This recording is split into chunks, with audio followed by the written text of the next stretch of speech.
Henry clay एक अमेरिकी कांग्रेस सदस्य और सीनेटर थे। वह एक समय पर विदेश मंत्री भी थे। उनकी समझौता कराने की क्षमता के कारण उन्हें द ग्रेट कंप्रोमाइजर, महान समझौताकर्ता की उपाधि मिली थी। वह विरोधी पक्षों को एक साथ लाकर साझा समाधान खोजने में सक्षम थे और सच कहूं तो आज की दुनिया में हमें ऐसे और भी राजनेताओं की जरूरत है।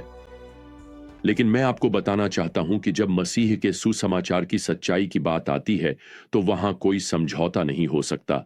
और मैं आपको बताना चाहता हूं कि जब बात विश्वास की आती है, केवल मसीह में उद्धार के इस विश्वास की, तो प्रेरित पौलुस को कभी भी द ग्रेट कंप्रोमाइजर की उपाधि नहीं मिलती। वह शास्त्र की सच्चाई पर अडिग खड़े रहे। और सच कहूं तो आज कलीसिया में हमें उनके जैसे और लोगों की जरूरत है। तो जब हम आज गलातियों 2 में आगे बढ़ते हैं तो यह स्पष्ट हो जाता है कि पौलुस के विरोधी, जिन्हें यहूदीवादी कहा जाता था, वे ही थे। वे यहूदी शिक्षक थे जो इस बात पर जोर दे रहे थे कि मसीह का अनुसरण करने वालों को मूसा की व्यवस्था का भी पालन करना चाहिए।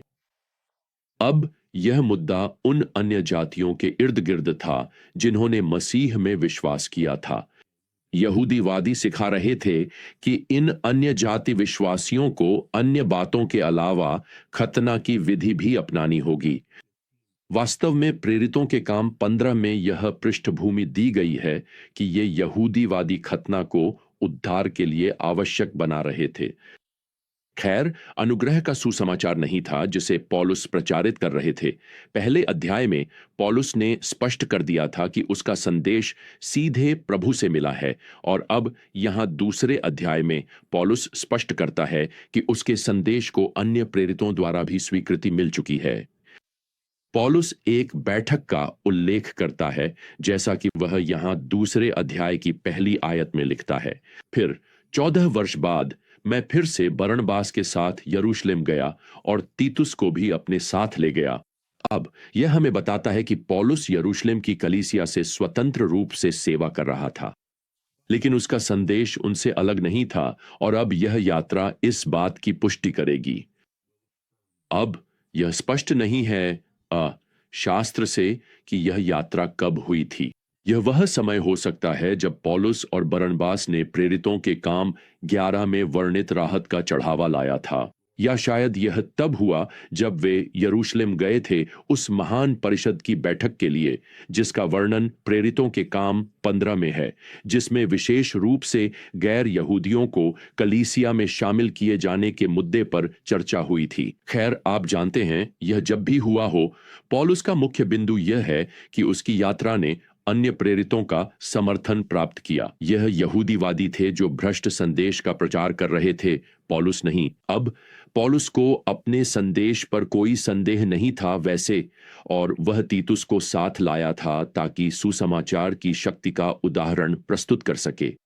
पौलुस यहां तीसरी आयत में लिखता है कि तीतुस को खतना करने के लिए मजबूर नहीं किया गया, हालांकि वह यूनानी था, यानी एक गैर यहूदी।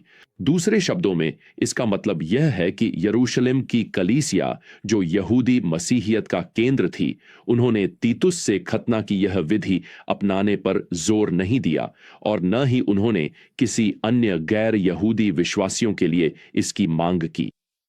अब पौलुस यहां सीधे मुद्दे पर आ जाते हैं। वह चौथी आयत में कहता है कि यहूदीवादी झूठे भाई हैं जो हमारे पास मसीह यीशु में जो स्वतंत्रता है उसे जांचने के लिए चुपके से घुस आए ताकि वे हमें फिर से दास्ता में ले जाएं। यहां दास्ता में लौटने का अर्थ है कानून की ओर लौटना, जो मूल रूप से मसीह के क्रूस पर किए गए पर्याप्त कार्य को अस्वीकार करना है। और यह एक गंभीर मामला है, और इसी कारण पौलुस यहां 5वीं आयत में लिखता है कि उसने उनके सामने एक पल के लिए भी समर्पण नहीं किया। मैं आपको बताता हूं, पौलुस यहां कोई समझौता नहीं कर रहा है। वह वास्तव में अपनी जगह पर अडिग खड़ा है। क्यों? वह यहां आगे समझाते हैं, ताकि सुसमाचार का सत्य तुम्हारे लिए सुरक्षित रहे। हमें बताया गया है कि यरूशलेम के प्रेरित जो नेता हैं वे पौलुस से सहमत हैं। पौलुस यहां 9वीं आयत में कहता है कि याकूब, पतरस और यूहन्ना ने उसे और बरनबास को वह दिया जिसे वह सहभागिता का दाहिना हाथ कहता है। अब यहां मुख्य बात यह है, यदि गलातिया क्षेत्र की कलीसियाएं पौलुस के संदेश को अस्वीकार करती हैं, तो वे प्रेरितों के संदेश को अस्वीकार कर रही हैं। अब 11वीं आयत से शुरू करते हुए पौलुस एक टकराव का उल्लेख करता है, और मैं आपको पहले ही बता दूं, यह घटना निराशाजनक है, दुर्भाग्यपूर्ण है, लेकिन यह शिक्षाप्रद भी है। वास्तव में यह प्रमाणों में से एक है कि शास्त्र प्रेरित है, क्योंकि बाइबल कभी भी प्रमुख मसीही नेताओं की छवि को चमकाती नहीं है, यहां तक कि प्रेरित पतरस की भी नहीं। ठीक है, इसे पढ़ने से पहले मैं बताता हूं कि हुआ क्या था। जब पौलुस और बरनबास अंताकिया की कलीसिया में सेवा कर रहे थे, जिसमें यहूदी और अन्य जाति दोनों शामिल थे, तब पतरस वहां मिलने आया। अब इसी के साथ पौलुस 11वीं आयत में क्या लिखता है, वह यह है, मैंने उसका सामना किया क्योंकि वह दोषी ठहरा था। वाह, यह तो काफी कड़ा शब्द है ना? यहां नए नियम के दो सबसे प्रमुख प्रेरित हैं, पौलुस और पतरस, और उनमें से एक दूसरे को एक बड़ी गलती, एक धार्मिक भूल के लिए डांट रहा है। तो पतरस ने किया क्या था? पौलुस यहां 12 और 13वीं आयत में समझाता है, क्योंकि याकूब की ओर से कुछ लोग आने से पहले, यानी यरूशलेम से, वह पतरस अन्य जातियों के साथ भोजन कर रहा था, लेकिन जब वे आए तो वह पीछे हट गया और खुद को अलग कर लिया, खतना वालों से डरते हुए। और बाकी यहूदी भी उसके साथ कपट से व्यवहार करने लगे, यहां तक कि बरनबास भी उनके कपट से बहक गया। सीधे शब्दों में कहें तो पतरस अन्य जातियों के साथ समय बिता रहा था, गैर कोशेर भोजन का आनंद ले रहा था, मसीह में परिवर्तित हुए खतना रहित अन्य जातियों के साथ संगति कर रहा था। लेकिन फिर यरूशलेम से कुछ यहूदी अगुवे आ गए और पतरस ने अन्य जातियों से मुंह मोड़ लिया। वह उन यहूदी अगुवों को नाराज नहीं करना चाहता था। पतरस को महान समझौता करने वाला का उपनाम मिल रहा था, और मैं आपको बता दूं, यह बिल्कुल भी अच्छी बात नहीं थी, और पौलुस ने पतरस के कपट का सामना उसके सामने ही किया। खैर, अच्छी खबर यह है कि मामला जल्दी ही सुलझ गया और पतरस के श्रेय के लिए उसने स्पष्ट रूप से माफी मांगी। उसने मसीह में अपने अन्य जाति भाइयों के साथ फिर से सब कुछ ठीक कर लिया। आजकल बहुत सा पाखंड मनुष्य के डर से प्रेरित होता है, किसी संस्थागत पवित्रता की धारणा के दबाव से, या फिर आप जानते हैं, किसी लोकप्रिय मसीही विचार से कि एक मसीही को क्या करना चाहिए या क्या नहीं करना चाहिए। साफ तौर पर हमें इस बात की अधिक चिंता करनी चाहिए कि हम पवित्र शास्त्र की शिक्षा के अनुसार चलें, चाहे दूसरे लोग कुछ भी कहें या करें। ठीक वैसे ही जैसे प्रेरित पतरस के साथ हुआ, कभी कभी हमें अपनी जिंदगी में किसी ऐसे व्यक्ति की जरूरत होती है, जैसे प्रेरित पौलुस, जो हमारे लिए इतना चिंतित हो कि वह हमें टोक सके और हमारी पाखंड को पहचानने में हमारी मदद कर सके। पौलुस पद 16 में सुसमाचार का एक केंद्रीय सत्य दोहराते हैं, मनुष्य व्यवस्था के कामों से धर्मी नहीं ठहरता, बल्कि यीशु मसीह पर विश्वास के द्वारा ठहरता है। तो यहूदी हों या अन्य जाति, और आज हम भी, धर्मी ठहराए जाने का अर्थ है मसीह में विश्वास के द्वारा परमेश्वर के साथ सही ठहराया जाना। यह हमें व्यवस्था को पूरी तरह से पालन करने की कोशिश से मुक्त कर देता है। अब जैसा कि पौलुस यहां पद 18 में कहते हैं, यदि मैं उसी को फिर से बनाता हूं जिसे मैंने गिरा दिया था, तो मैं स्वयं को अपराधी सिद्ध करता हूं।